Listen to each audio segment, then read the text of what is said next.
ಕಳೆದ 4-5 ವರ್ಷಗಳ ಹಿಂದೆ ಕಾರವಾರದಲ್ಲಿ ಕುಂಭದ್ರೋಣ ಮಳೆ ಸುರಿದ್ರೂ ತಗ್ಗು ಪ್ರದೇಶಗಳು ಜಲಾವೃತ ಆಗ್ತಾ ಇರಲಿಲ್ಲ. ಆದರೆ ಇತ್ತೀಚಿನ ವರ್ಷಗಳಲ್ಲಿ ಒಂದು ದಿನ ಮಳೆ ಸುರಿದ್ರೂ ಪ್ರವಾಹವೇ ಸೃಷ್ಟಿಯಾಗ್ತಾ ಇದೆ.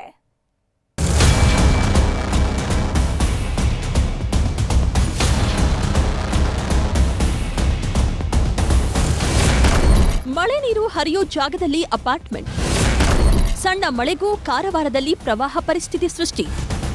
ಬೆಂಗಳೂರಲ್ಲಿ ಅಲ್ಪ ಸ್ವಲ್ಪ ಮಳೆಯಾದ್ರೂ ರಾಜಧಾನಿ ಮುಳುಗಡೆಯಾಗುತ್ತೆ.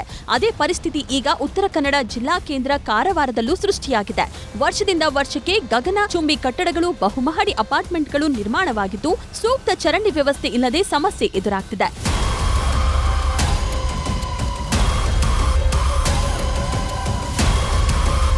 ಸರಾಗವಾಗಿ ನೀರು ಹರಿದು ಸಮುದ್ರ ಸೇರುವ ಜಾಗದಲ್ಲಿ ಅಪಾರ್ಟ್ಮೆಂಟ್ಗಳ ನಿರ್ಮಾಣವಾಗ್ತಿದೆ.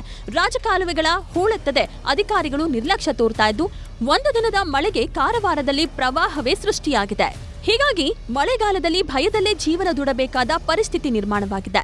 ಮಳೆಗಾಲದಲ್ಲಿ ಕಳೆದ 2 ವರ್ಷದಿಂದ ನಾವು ಈ ತರ ಸಮಸ್ಯೆ ಅನುಭವಿಸ್ತಾ ಇದೆ. ಅಂದ್ರೆ ಒಂದು ಸ್ವಲ್ಪ ಮಳೆ ಆದರೆ ಇಲ್ಲಿ ನೀರು ತುಂಬಿ ಜನರಿಗೆ ಹೋಗ್ಲಿಕ್ಕೆ ಆಗ್ತಿಲ್ಲ. ಕೆಲವು ಟೈಮ್ನಲ್ಲಿ ಈ ಸೈಕಲ್ ಮೋಟರ್ ಮೇಲೆ ಬರುವವರು ಪಕ್ಕದಲ್ಲಿ ಇರುವ ಗಟಾರದಲ್ಲಿ ಬಿದ್ದಿದ್ದು ಸಹ ಇದೆ.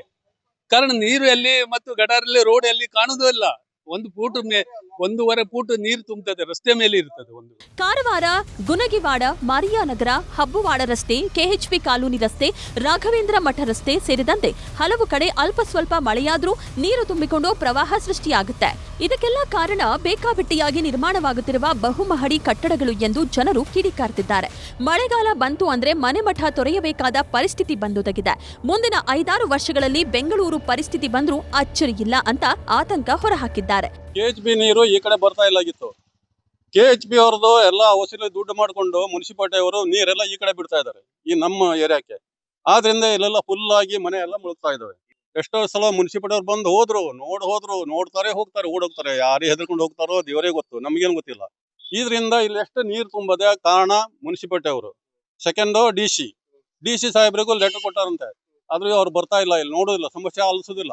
ಅಲ್ಲಿ ಕುಂತಲಿಂದ ಹೇಳ್ತಾರೆ ಎಲ್ಲವರು. ಕಾರವಾರ ನಗರದಲ್ಲಿ ಬೇಕಾಬಿಟ್ಟಿಯಾಗಿ ತಲೆ ಎತ್ತುತ್ತಿರುವ ಕಟ್ಟಡಗಳಿಗೆ ಸರ್ಕಾರ ಮತ್ತು ಅಧಿಕಾರಿಗಳು ಕಡಿವಾಣ ಹಾಕಬೇಕಿದೆ. ಮಳೆಯ ನೀರು ಸರಾಗವಾಗಿ ಹರಿದು ಹೋಗೋದಕ್ಕೆ ವ್ಯವಸ್ಥೆ ಇರುವಂತೆ ನೋಡಿಕೊಳ್ಳಬೇಕಿದೆ. ಇಲ್ಲದಿದ್ರೆ ಮುಂದಿನ ದಿನಗಳಲ್ಲಿ ಸಂಕಷ್ಟ ಗ್ಯಾರಂಟಿ. ದರ್ಶನ್ ನಾಯಕ್, ನ್ಯೂಸ್ 18, ಕಾರವಾರ.